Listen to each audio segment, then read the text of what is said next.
Hello everyone, I am Mrs Jyotsna Meena. आज आपको class 11th के अकाउंटेंसी के पार्ट 2 को समझाने जा रहे हैं। इसमें इस पार्ट का वीडियो नंबर 4 है, जो कि आपके PDF 1 में दिया गया है।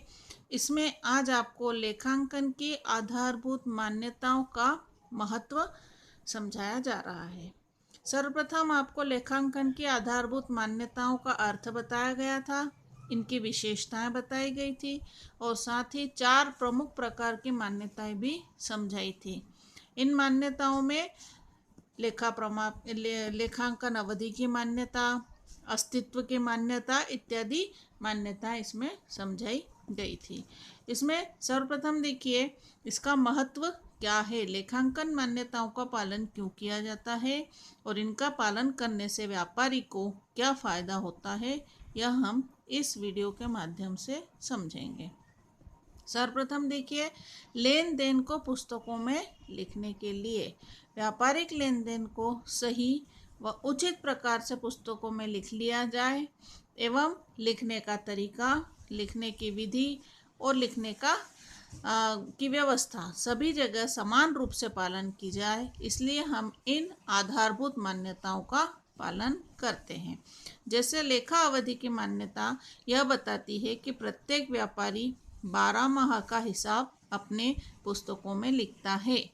यहाँ पर जब प्रत्येक व्यापारी प्रत्येक वर्ष एक जैसी अवधि के लिए अपने हिसाब लिखता है, तो सभी का हिसाब किताब आपको समान अवधि का अर्थात 1 वर्ष का या 12 माह का प्राप्त होगा, जिससे सभी में आसानी से समानता से तुलना भी की जा सकती है, व्यवस्था भी देखी जा सकती है और एक वर्ष से दूसरे वर्ष का मिलान किया जा सकता है।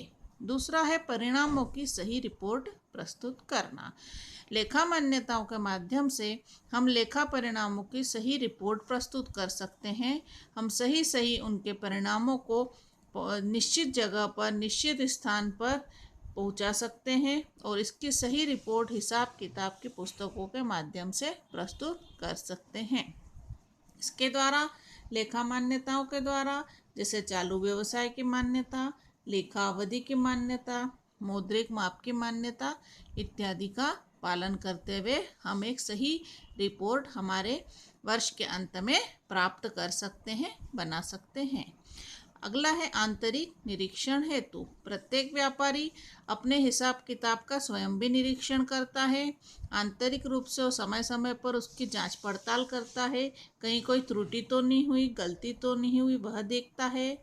वास्तव में वर्ष भर का लाभ हानि क्या हुआ, वह देखता है। इसे हम आंतरिक निरीक्षण या आंतरिक जांच कहते हैं। आंतरिक निरीक्षण के लिए यह आवश्यक है कि हम लेखों को निश्चित अवधि के लिए रखें, निश्चित नियमों के आधार पर रखें, निश्चित मान्यता के हिसाब से उनको रखें। अतः आंतरिक निरीक्षण हेतु भी लेखांकन मान्यताओं का अत्यधिक महत्व है। लेखों की शुद्धता हेतु। लेखों की शुद्धता हमें तभी प्राप्त हो सकती है, लेखांकन हमारा लेखा कार्य हिसाब किताब तभी शुद्ध हो सकता है जब हम निश्चित नियमों के आधार पर लेखा करें। जैसे लेखा अस्तित्व की मान्यता यह बताती है कि व्यापारी का अस्तित्व व्यापार से पृथक होता है। व्यापारी ने यदि व्यापार में 10 लाख रुपए लगाए तो उसे व्यापारी का धन नहीं माना जाएगा, उसे व्यापार का धन माना जाएगा। अब उस 10 लाख रुपए में से यदि व्यापारी 1 रुपया भी निकालता है तो व्यापार उसका हिसाब रखेगा कि ग्राहक ने 1 रुपया, व्यापारी ने 1 रुपया आहरण करा।